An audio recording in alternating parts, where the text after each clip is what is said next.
Welcome to the Deep Dive. This is the show where we take your sources, sift through them, and pull out those key insights. Basically, a shortcut to getting properly informed. Mhm. Today, we're diving into, well, a really fascinating and quite intense personal story. It's called Dark Water. Right.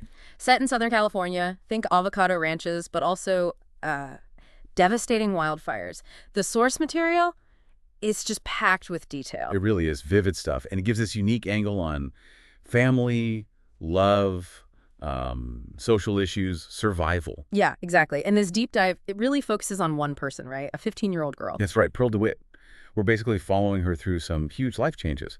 A really difficult family divorce, a kind of forbidden romance, and then this absolutely harrowing experience with a huge fire, a natural disaster. What's so compelling, I think, is how the story weaves her personal struggles together with these bigger societal things. And human connection, too, in surprising ways. Absolutely. Unexpected connections. Okay, so let's get into it. Our mission here is to unpack Pearl's story, right?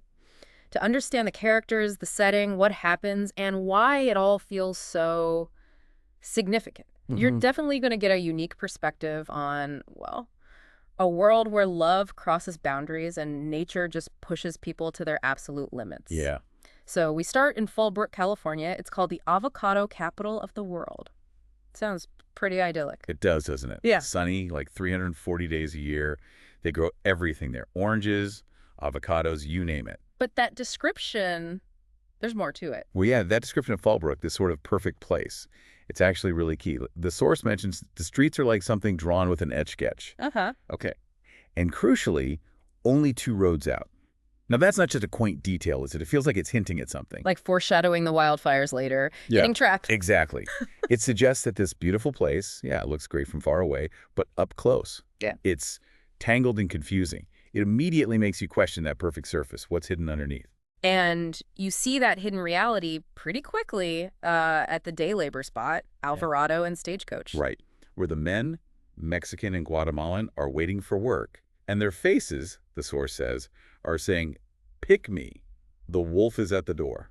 That phrase, the wolf is at the door, it sets such a stark tone immediately, doesn't it? It really does. It's not just mentioned once. It kind of echoes through the narrative. It tells you everything about the constant the economic pressure these guys are under. And this is where Pearl first sees Amiel de la Cruz Guerrero. Yeah, it establishes the stakes for him right away. It's a vital context. Well, so Amiel, he's 17, but he tells people he's 20. Right, to get work. And he really stands out. He's not just waiting around, he's like performing. Yeah, picking imaginary avocados, juggling soda bottles, apparently even standing on his head at one point. Pearl's fascinated. Her mom, though, is worried about littering. Typical mom concern, maybe. And her cousin Robbie, he just jokes they should close the borders to all mimes and clowns. Huh. But that performance from Amiel, what do you make of that? Well, it's powerful, isn't it? It shows he's resourceful, maybe a bit desperate, trying to get noticed in this crowd. Definitely resourcefulness. But maybe it hints at something deeper, too, like an artistic side, or just his personality, hidden under that silence. Because we find out he's mute initially. Right. And Pearl asks her mom, like a kid would, why cross the border if there's no work? And the answer is just the hope of work. Simple, but says so much. Which leads Pearl to talk to her Uncle Hoyt. He's a big avocado rancher, employs Mexican workers all year. Okay, so he gives a different perspective. Yeah, a very pragmatic one. He basically says, white teenage boys don't pick avocados in California, neither do grown white men. Why not? Not enough money in it for them. Or status, that's what he says. Wow. So that really lays bare the economic reality. Certain jobs are seen as, well, undesirable by some groups, which creates this specific need for migrant labor. He also explains the difference as he sees it between legal workers and he uses the term illegal workers. Okay. Legal ones have licenses, they can fly home. The others, they work constantly, 7 days a week, save up, then have to pay coyotes to get smuggled back in if they leave. It just highlights the incredibly precarious situation for undocumented workers. That cycle. And he tells this story about his worker, Esteban. His son sees a nice tree house and asks who's going to live here. Because for him, that tree house is like a proper house compared to what he knows. It's a real aha moment, showing the kind of poverty they're fleeing. It really drives home the motivation, doesn't it? Why they undertake these dangerous journeys. Yeah, and then there's the fear of deportation. Hoyt mentions one of his workers getting caught just at the grocery store. Always hanging over them. And Hoyt has this view. He thinks day laborers, the ones waiting at the corner, are probably bad workers or they drink too much. Unless what? Unless they're recommended by family or friends, a cousin, a brother. The network. Right. Which makes Pearl wonder, if nobody knows you, how do you ever get a job? It really flags that systemic problem. Yeah. Yeah, it underlines how crucial those informal networks are. Yeah. If you're outside that, it's almost impossible. Shows how vulnerable they are. Okay, so while Pearl's observing all this, her own life is completely falling apart. Right, the divorce. Yeah, her parents are upside down on their house. Oh, more than it's worth. Very common story, unfortunately. They have to sell everything. And it gets kind of dramatic. Smashing her dad's model trains, her mom burning wedding photos. Wow, just raw grief and anger. And they end up moving into Uncle Hoyt's guest house, Mm. which is pretty rundown, living free of rent, but not shame. That phrase again, the shame. So this personal devastation, this loss of stability, it must really shape how Pearl sees things. Absolutely. It probably makes her more sensitive to Amiel's situation, too, maybe. That sense of insecurity. Could be, and then her mom starts this silkworm project. Oh, yeah. It's pretty bizarre. She thinks she can weave the silk into priceless cloth to sell, when the wolf came to the door. Using that same phrase. So the silkworms, what do they represent? Hope. Initially, yeah. Hope. Self-sufficiency. But it gets darker. How so? Well, the reality of it. To get the usable silk, you have to kill the pupa inside the cocoons. Oh, right. And if they do hatch, the moths can't even fly properly. They're basically flightless. Wow. That's a powerful metaphor, isn't it? Mm-hmm. The hope is there, but achieving it involves destruction or results in something Right. limited, trapped. Yeah, it kind of mirrors the larger struggles, maybe. The cost of survival. It really does. A painful parallel. So while Pearl's dealing with her mom and the silkworms, her cousin Robbie is off on his own mission. The genius Tintin collector. Right. He decides he's a spy and discovers his dad, Uncle Hoyt, has this Avalon car. He immediately jumps to conclusions. That affair. Exactly. He suspects an affair. This whole side plot, it seems minor, but it actually reveals something important, doesn't it? It does. It shows how easily assumptions and secrets, even innocent ones, can spiral out of control and cause real damage. And it adds this layer of hidden stuff within the respectable family, too. Kind of mirrors the hidden lives of the workers, in a way. Yeah, and it's a big aha moment for Pearl, realizing her own family isn't as straightforward as she thought. So Pearl starts seeking out Amiel more, visiting him where he lives, which is this hidden camp down by the riverbed. Okay, so she's crossing a line socially. Definitely. And communication is tough. He's mute. Her Spanish isn't great. Big barriers. She tries to connect over things she knows. She brings a French mime movie. Les enfants du paradis. Yeah. Trying to find common ground. Yeah, but he's more interested in his crayfish, his cangrejos. Right. Practical survival versus high culture. Shows their different worlds. But then he notices her eyes, her heterochromia. One blue, one brown. Yeah. And he has this searing interest, the source says, and that leads him to speak his very first words to her. Which are? Tu eres de dos mundos. You are of two worlds. Wow. Coming from him, the mute boy, that's incredibly insightful, almost prophetic, like you said. It really is. And then we learn why he's mute. Tuve un accidente. I had an accident. But it wasn't just a physical accident, was it? No. He reveals this deeply traumatic past. His father stopped sending money home from the U.S. His grandfather then decided Amiel's mother should be his wife. Oh, my God. And Amiel ran away after witnessing his grandfather hurting her. That's horrifying. That explains so much. His silence, his need to hide, his fear. He even taught himself English, learned from a maestro he met along the way. Just incredible resilience born from trauma. Understanding that completely changes how you see him and his later actions. It's not just about poverty, it's about escaping profound violence. Yeah. And their bond grows through small things. Eating loquats together, him giving her aloe for a scrape. Building trust. Then he hurts his hand juggling some toy machetes he found. While performing again. Trying to entertain. Seems like it. And Pearl gets him antibiotics, cough drops. But she has to lie to her Aunt Agnes about where she got them. So she's covering for him now. Yeah. It shows her loyalty is shifting, but also reinforces Amiel's constant fear of being discovered. Any interaction with authority is dangerous. That lie is a big step for Pearl, isn't it? choosing his world in a way. Definitely.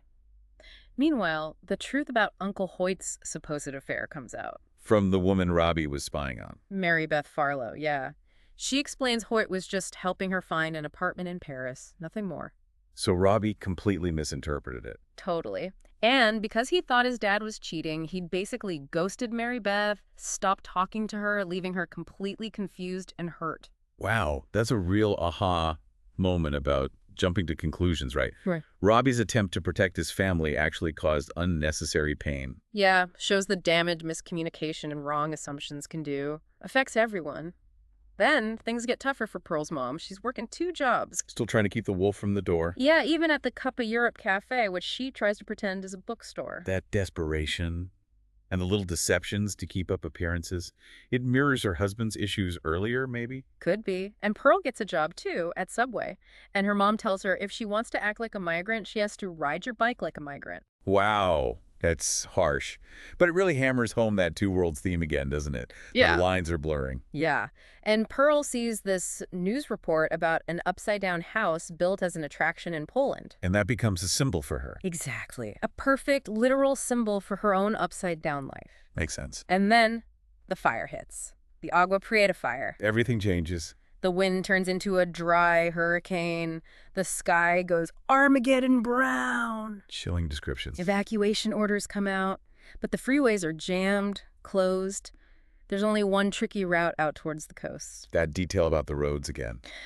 The sense of being trapped. And this disaster, it just magnifies everyone's vulnerability, right? Especially someone like Amiel in the riverbed. Absolutely. Evacuation isn't simple when you're already living in hiding. Yeah.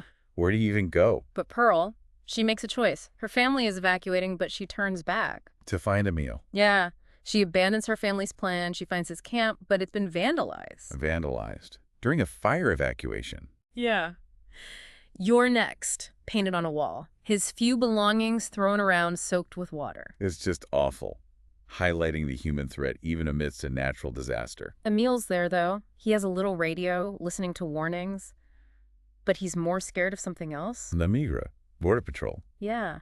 He's more afraid of being caught by them than burning in the fire. That is the most chilling detail. It speaks volumes about the systemic fear he lives under. More terrifying than imminent death by fire. He thinks they won't get arrested if Pearl, a white American teenager, is with him. His desperate hope placed in her. So what's his plan? How do they survive the fire? He decides they have to get in the river. Submerge themselves. Wow. Using the river, his hiding place, as refuge. It's their only chance. Ah. And even then, they have to hide from a mountain lion that's also fleeing the fire. Just primal fear. Yeah. Humans, animals, all desperate. Everything breaking down. But then, the real tragedy hits Pearl's family. Her Uncle Hoyt. Yeah. He dies trying to find her. He was riding his motorbike against the evacuation traffic, back towards the fire, looking for her. Oh no, that's devastating. Driven by love for her, really. And it puts this huge weight of guilt on Pearl, obviously. Her actions had these fatal consequences. The source even notes he was checking on his ranch land too, even as he was trying to escape. His connection to that place ran deep. Right to the end. What a loss. So afterwards, Pearl's in the hospital. Her mom is there. Just this mix of intense relief and anger. Understandable, I guess. Fear and confusion. Yeah, Pearl has to answer all these questions about Amiel, take pregnancy tests, AIDS tests. The judgment. The assumptions kick in immediately. And the ranch, it's just gone. Total devastation, melted metal, dust, everything, including the silkworms. The end of that fragile hope. A physical representation of the loss. The newspapers report Hoyt's death, and they mention he was found in the company of a Hispanic male who fled. Casting suspicion on Amiel immediately. Yeah. And they talk about illegal human habitation and fire building in the preserve. The blame starts to settle on Amiel, and by extension, Pearl feels it too. That's crucial how the official story frames it. It ignores the vandalism, Amiel's fear, the reasons he fled. It just creates a simple, biased narrative. Even her best friend, Greenie, pulls away, says it's all too personal. Trauma isolates people sometimes. Then, about a year later, Mary Beth Farlow tracks Pearl down. To clear up the Hoyt affair story. Exactly. She explains it was all a misunderstanding because of Robbie's spying. Does Robbie accept that? No. He remains convinced Pearl is somehow to blame for his father's death. He won't even write her name in a postcard he sends. Wow. He just can't let go of his version. And so sad, really. Shows how people process grief and guilt so differently. But Aunt Agnes, Hoyt's wife, she offers a different path. She sends Pearl a note. What does it say? A French proverb. Faute avouée est à moitié pardonnée. A fault acknowledged is halfway forgiven. That's quite forgiving. An opening for Pearl. Yeah. And Pearl does accept her part in it all, but it's not just about regret for her anymore. What drives her then? She starts taking night classes, botany and Spanish. She's working, saving money. For what? A Spanish immersion program. In Guanajuato, Mexico, she wants to find Amiel. Wow. Really? After everything. Yeah. She has his old address, and she plans to use her eyes, her heterochromia, as her explanation. She says she'll tell people, I see into this world and the next, and I'm looking for one who has passed over La Frontera and returned home. That is incredibly powerful. Talk about resilience. Yeah. She's not just accepting the two worlds. She's actively trying to bridge them. It's about connection, reconciliation, finding him, but maybe finding herself too. What a journey. Seriously. From those sunny avocado groves to the hidden riverbed, through that terrible fire, Pearl's story, it just weaves together the personal and the societal so intensely. It really does. Migration, family secrets, finding truth, finding forgiveness. Her whole quest is just a testament to the human spirit, maybe. Yeah. And those images, the silkworms, the upside-down house, her two worlds' eyes, they really stick with you. They help you understand the layers. Absolutely. It forces you to think about hidden lives, the choices people make under pressure. It definitely makes you look differently at the world around you. So we hope this deep dive into Pearl's world gave you some fresh perspectives, maybe a new appreciation for the complex truths inside every story. What part of her journey stands out most to you? How does that idea of two worlds resonate? Something to think about. Definitely. Join us next time for another deep dive where we'll keep unpacking the knowledge that really matters.